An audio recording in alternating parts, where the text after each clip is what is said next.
World War was the darkest stage humanity had ever walked onto, but nothing inside that global inferno carried more silent terror than the cold, jagged line that Adolf Hitler believed would stop the end of his empire. A line built not from soldiers or steel, but from concrete fangs rising out of the earth like the teeth of some ancient monster. The dragon's teeth. A final barrier, a desperate hope, and the last thing Hitler trusted when the world was collapsing around him. The year was 1944, and the once unstoppable might of Nazi Germany was beginning to rot from the inside. Adolf Hitler, once a figure of terrifying confidence, had grown paranoid, unsteady, furious at the way the Allied powers were pushing closer to his borders. His once perfect vision of domination had become a trembling shadow of itself. He had watched as German armies, once the terror of Europe, were hammered by the United States, the United Kingdom, and the Soviet Union. Tank divisions shredded, air superiority lost, supply lines strangled, his own generals whispering doubts behind closed doors. And yet Hitler still believed he could hold the line. He still believed in a final miracle. It was during one of his rages, inside a bunker thick with smoke and fear, that the idea resurfaced from his engineers. A permanent wall of concrete pyramids stretching across Germany's west, designed to stop the massive steel beasts the Allies were driving through Europe. The engineers called them Drachenzähne, dragon's teeth, but Hitler gave them a greater purpose. They would be the unbreakable shield of the fatherland, a bold statement in a dying mind. They were salvation. Picture it. Thousands of enormous concrete blocks arranged in carefully calculated rows, each one standing like a stone guardian waiting for the thunder of enemy tanks. Their shapes, sharp, deadly, immovable, forced any incoming army to slow down or stop completely. Beneath them, hidden mines waited like venom. Behind them, German machine gunners were positioned to slaughter anyone trapped in the maze. German commanders believed this was not just defense, it was psychological warfare. To see these monstrous formations stretching across the horizon was to know that Germany had prepared for the worst.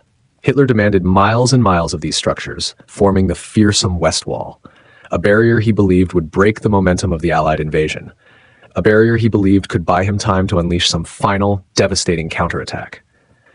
But what Adolf Hitler did not realize was that war does not bend to the fantasies of one man, no matter how loud he shouts at maps or how many fortresses he orders built. Still, the dragon's teeth rose, and as they rose, the story darkened. Even before the Allies reached the line, German soldiers whispered about it in their trenches. Some believed the concrete fangs would turn the tide. Others believed they were monuments to desperation. The war machine of Germany had begun to crack under pressure. Food shortages spreading, ammunition dwindling, and the once mighty Luftwaffe struggling to defend the skies. Yet Hitler kept ordering more teeth to be planted, and as if each new row was another prayer cast into the void. Meanwhile, the Allied forces pushed forward with relentless momentum. The United States Army and its powerful armored divisions had learned how to outmaneuver German defenses. The British were masters of engineering and artillery. The Canadians brought fierce discipline and crushing firepower. And behind all of them, the Soviets thundered across the east with terrifying force. Hitler's enemies were not just strong, they were learning fast, but he still trusted his concrete monsters. When the Allied tanks finally approached the dragon's teeth, the world held its breath. This was the moment Hitler believed would prove his genius one last time. The ground trembled beneath the weight of Sherman tanks, Churchill tanks, and armored columns rolling toward Germany's western frontier. As they neared the massive concrete structures, soldiers stared at them in disbelief. They stretched across fields and forests, across hills and riverbeds, a jagged scar etched into the land. The first tank to test the line was a Sherman from the U.S. Army. Its treads clattered as it approached the first row of teeth.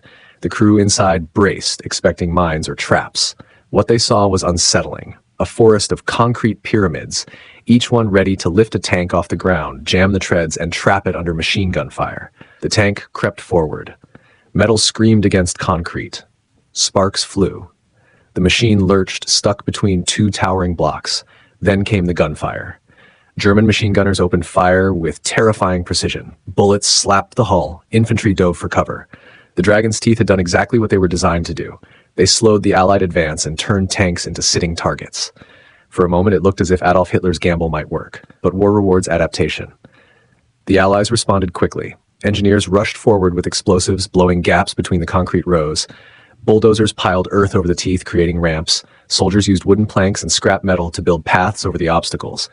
What had taken Germany months to construct The Allied forces overcame in hours or days.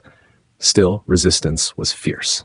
German soldiers fought with a desperation that only comes when a nation knows its fate is being written moment by moment. Snipers fired from hidden nests, artillery thundered from behind the line, machine gunners poured fire from bunkers. Adolf Hitler's orders were simple: hold at all costs. Do not let the enemy cross the dragon's teeth.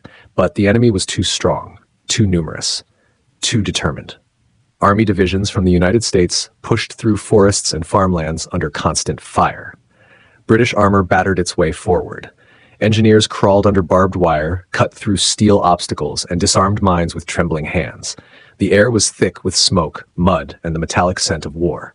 Yet, every time the Germans believed the line would hold, the Allies found another way to break it.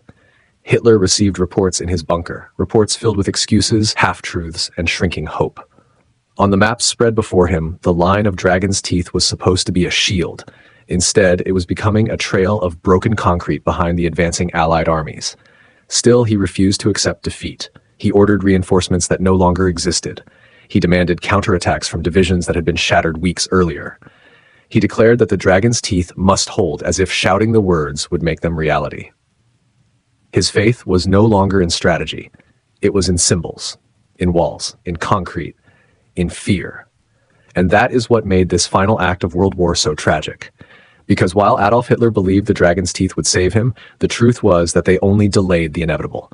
The Allies broke through again and again, overrunning German bunkers, capturing defensive positions, seizing entire stretches of the West Wall. The teeth that were meant to stop the enemy became markers of Germany's desperation, a path showing how far the once mighty Reich had fallen.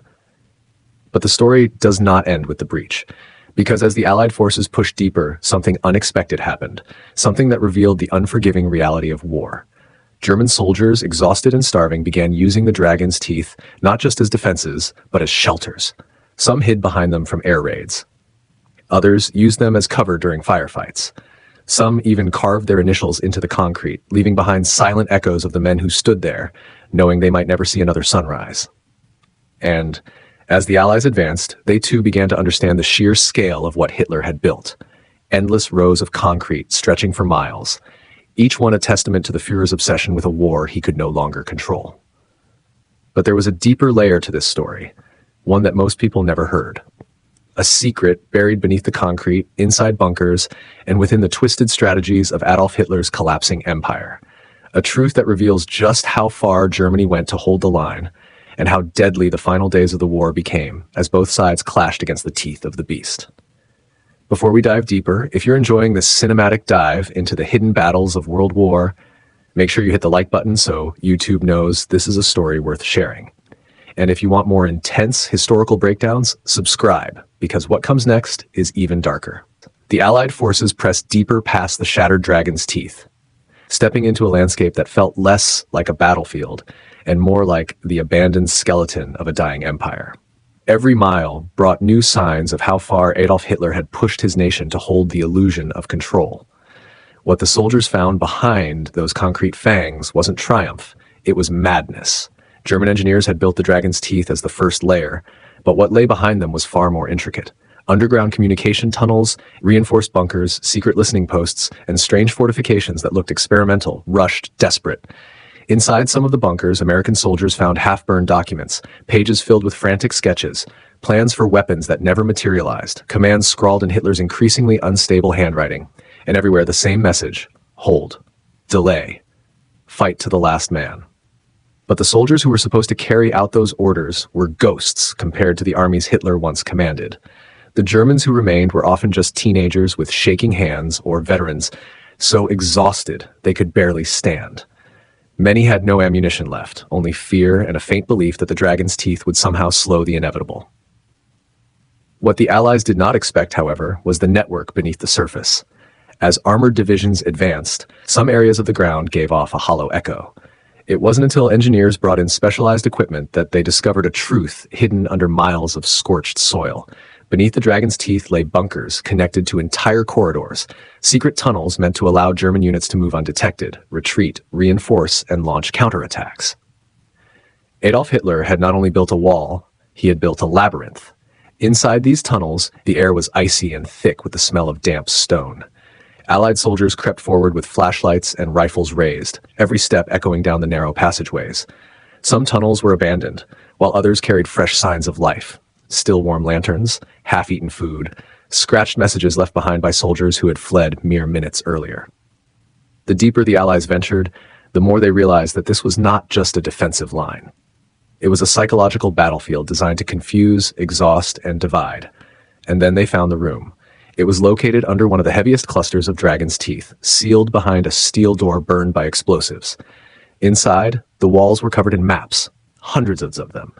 Not just of Germany's borders, but of Europe, Africa, even distant regions of the world that Hitler once dreamed of controlling. Strings connected points on the maps like veins in a monstrous creature.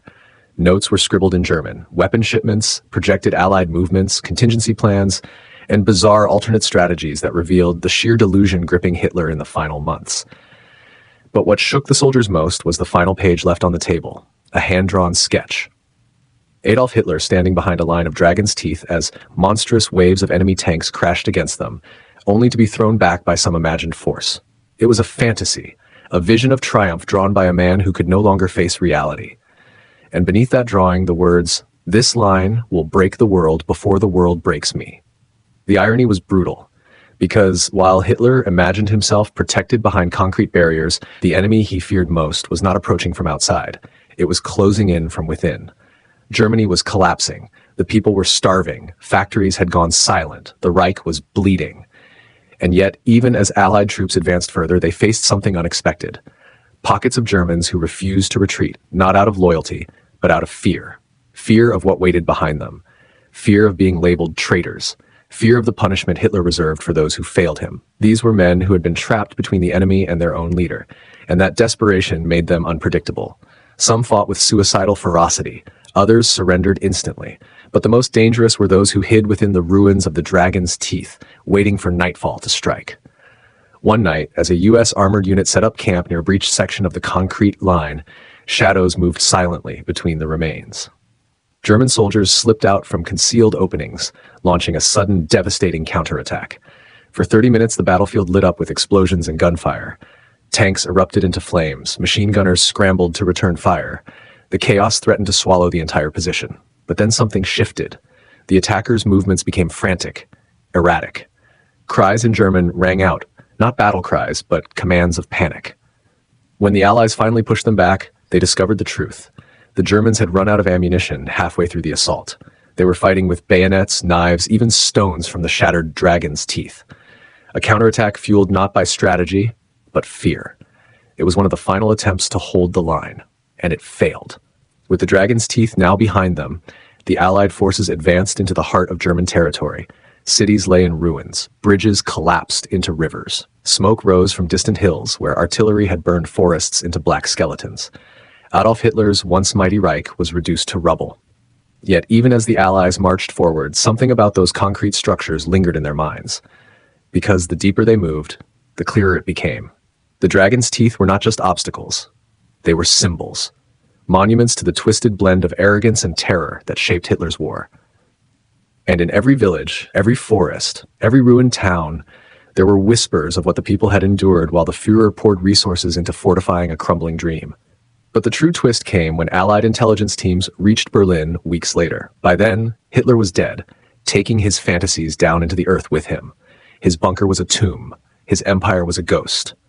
But scattered across his headquarters were plans. Plans that revealed just how far he intended the dragon's teeth to extend. Not just across Germany's western front, but across multiple regions. Hitler had envisioned a continent divided by concrete walls and killing zones, an empire defended by rows upon rows of immovable fangs planted into the ground like the jaws of a titanic beast. If he had succeeded in building the full design, Europe would have been cut into impenetrable regions. Entire nations trapped behind barriers that would have altered the course of history. But he never came close. The war turned too quickly, the Allies struck too hard, and time was a luxury Hitler no longer had. Still, one question haunted historians for decades. Were the dragon's teeth ever meant to stop tanks, or were they meant for something else? Hidden among Hitler's final notes was a fragment, barely legible, suggesting a darker purpose. A hint that the dragon's teeth were part of a psychological weapon, A plan to convince both Germans and the rest of the world that his empire was still strong, still prepared, still capable of resisting anything. A fortress built not only with concrete, but with fear. Because sometimes the most dangerous weapons in war are not guns or tanks, but illusions. And the dragon's teeth were the last illusion of a collapsing dictator. As the Allies finally broke through the last remnants of the West Wall, soldiers later recalled an eerie feeling lingering in the air. It wasn't triumph. It wasn't relief. It was something heavier. The realization that they were walking through the remains of a dream built on brutality and obsession. A dream that came dangerously close to changing the world forever. And buried in the soil beneath those concrete fangs were stories no one could ever fully uncover. Stories of soldiers who waited in the cold for orders that never came. Stories of civilians who were forced to build defenses they knew would never save them. Stories of a nation crushed between its enemies and its leaders' delusions. Stories that still echo today, every time someone stands before the remains of Hitler's dragon's teeth and imagines the war machines that thundered around them. If you want more powerful, hidden stories from the darkest corners of World War, make sure you like this video so more people see it, and subscribe because the next chapter will take you even deeper into the forgotten secrets of a war that reshaped the entire world and the chilling structures that still stand as scars on the land.